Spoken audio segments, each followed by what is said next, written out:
Hi, I'm Lesley, and welcome to my Pilates studio here in Los Angeles. I'm back with another collaboration with Andrea Maida Pilates, and this time we are answering another question from you guys.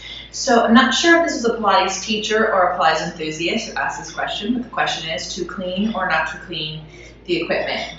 So I hope that you want your equipment clean. And I'm not going to go into total details on exactly what I use to clean my equipment. I think you should definitely talk to the manufacturers of your equipment about what you should be using to clean your equipment. That being said, I'm going to assume this is a question more about like who should clean the equipment. Should it be the client during the session or should it be the instructor? Here's what I feel. I was always taught that in Joseph Pilates Studio, you cleaned your own equipment. And you did so for many reasons. One, you used to come into the studio whenever you wanted to, pay your fee, and then work yourself out. And then him and his apprentices and his wife would assist in giving you instruction, right? So you didn't have this one-on-one set up time. But the other thing is that he could see, and his apprentices and his wife could see how you moved, how you cleaned up things. And so you never had a break, right? Like when you're going from the reformer to the Cadillac, while things were being set up, you didn't just stand there like for not doing nothing, right? Also, there are many different times you have to pick up your long box in the reformer, or you have to get up and down in different orders. And so all of that is feedback for the instructors on what's going on, right? So if you are an Pilates enthusiast watching this, I hope that you don't mind cleaning your own equipment.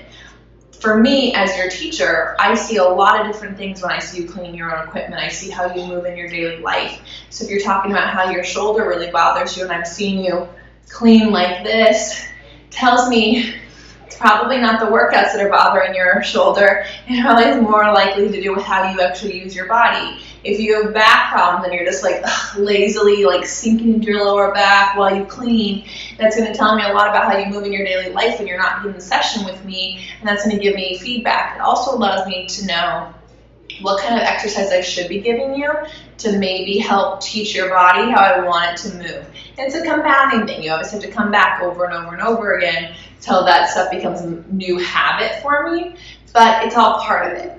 If you're a Pilates teacher, I hope that you can see yourself in my scenario and what I'm looking for, and it gives you permission to have the client clean up the equipment themselves. One, to protect your body.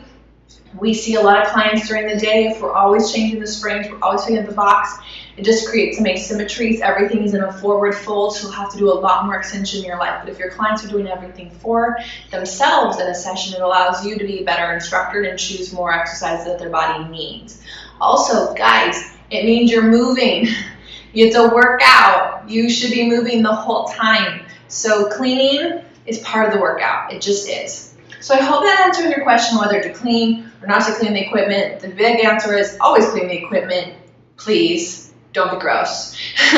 And plus, Pilates practitioner, whoever is doing the workout, should be cleaning the equipment to give themselves continuous movement and to give whoever is watching their body more information on how to make their sessions better. For more information from Andrea and I, make sure you subscribe to our channels. We thank you so much for watching these. Please continue with your requests, and we will see you next time. Thank you.